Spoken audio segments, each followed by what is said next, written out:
Olá pessoal, tudo bem com vocês? Nesse vídeo de hoje eu vou estar resolvendo três algoritmos. Os algoritmos que eu deixei para vocês nas atividades das aulas passadas. Vou estar resolvendo um algoritmo de cada atividade, ok? Então vamos iniciar comentando o pseudocódigo, certo? Ao montar um algoritmo, que a gente pode ver, nós precisamos identificar três fases fundamentais na montagem do algoritmo. A primeira dela é a entrada. São os dados de entrada do algoritmo. A segunda fase é o processamento. São os procedimentos utilizados para chegar ao resultado final. E a saída são os dados já processados. Então, desde o algoritmo, a gente já percebe que as fases do algoritmo são aquelas fases fundamentais do processamento em um computador, que é a entrada, o processamento e a saída. Então, pensando em algoritmo, a gente tem que pensar nessas fases.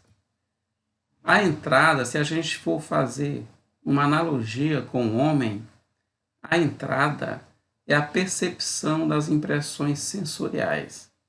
O processamento é o auxílio da nossa memória executando diversos processos, né?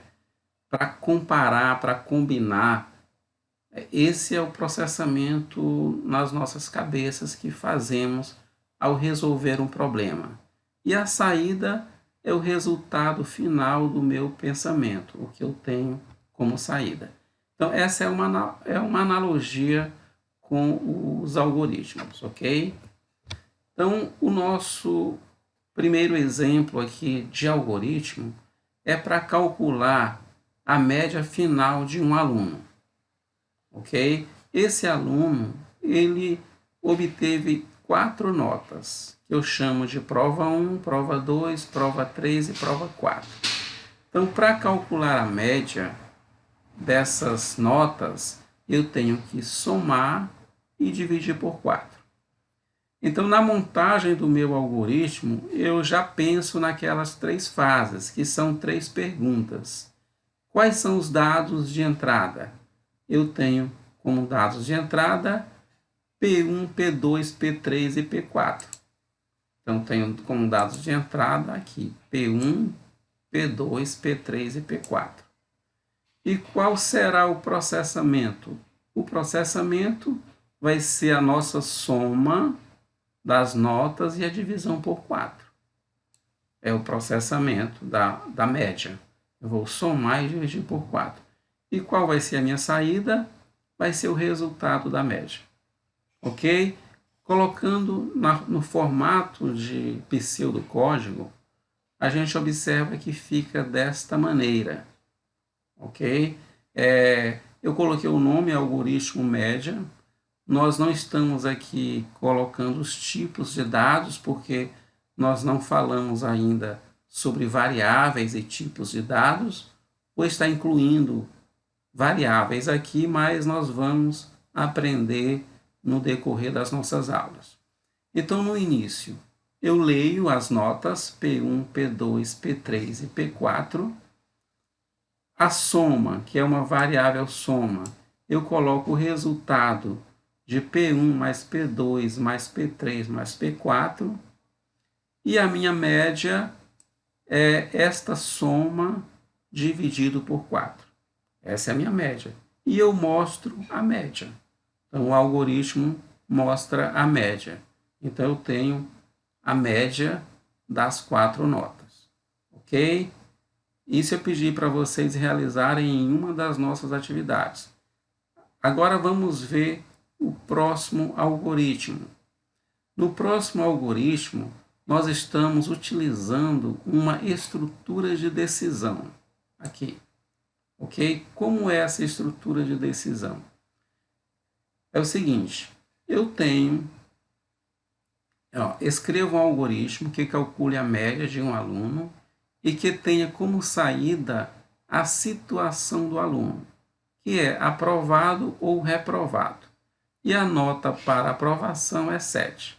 Então, eu tenho a média de um aluno, né? E eu quero saber se esse aluno está aprovado ou não. Então, eu vou utilizar o algoritmo passado, que eu já sei como calcular a média, e agora vou acrescentar a estrutura de decisão, que é o se, esse se aqui, ok? Então, o algoritmo, eu coloquei o nome dele de situação. Então, início do algoritmo, leio as notas das provas, somo as notas, a média é a soma dividido por 4. Então, isso vimos do algoritmo anterior. O que eu acrescento? Se a média for maior ou igual a 7, então eu vou escrever aluno aprovado. Se não, eu vou escrever aluno reprovado. Só isso que eu acrescentei no meu algoritmo anterior, essa estrutura de decisão. Viram como é fácil você, sabendo da média, você acrescenta uma estrutura e você já consegue ver uma situação aprovado ou reprovado. Vamos ver mais o outro algoritmo. Esse também está em uma das nossas atividades. Vamos ver mais esse algoritmo também, que nós vamos utilizar aqui a estrutura de repetição, ok? Então, é o mesmo problema, só que agora eu quero o seguinte, eu vou ler aqui o problema. Escreva um algoritmo que calcule a média de 10 alunos e que tenha como saída a situação dos 10 alunos, que é aprovado ou reprovado.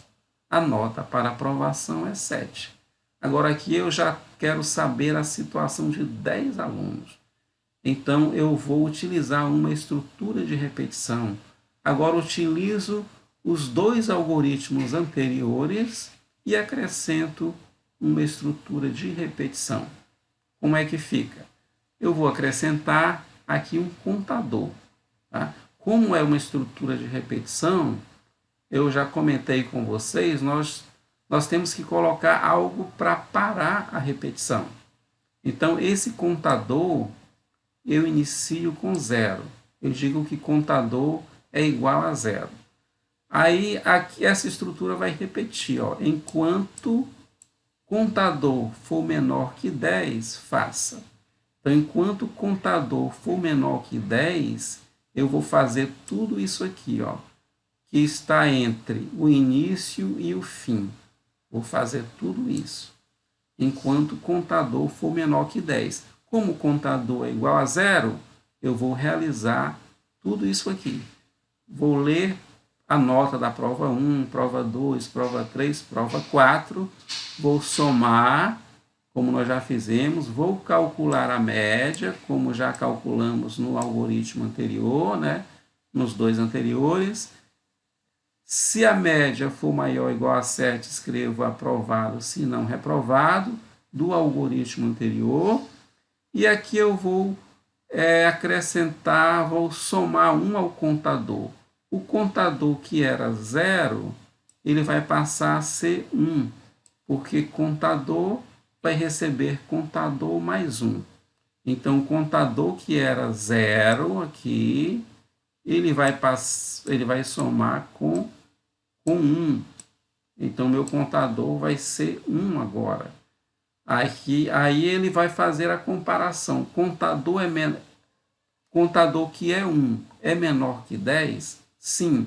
Então, ele vai fazer tudo isso de novo e vai calcular a situação do próximo aluno. Quando chega aqui, ele vai somar de novo. O contador que era 1 vai passar a ser 2. Aí ele vem para cá novamente e faz a mesma pergunta, se o contador é menor que 10. Se é menor que 10, ele faz tudo de novo e calcula a nota do próximo aluno. E assim ele vai até o valor 9. que é exatamente de 0 a 9, são os 10 alunos. Quando o contador for 10, ele vai sair dessa repetição e vai parar o algoritmo. Aí eu vou ter as notas, eu vou ter a situação dos 10 alunos, ok? Essa é a nossa estrutura de repetição. Ok, pessoal? Espero que vocês tenham entendido. Um grande abraço para vocês e até um próximo vídeo, ok?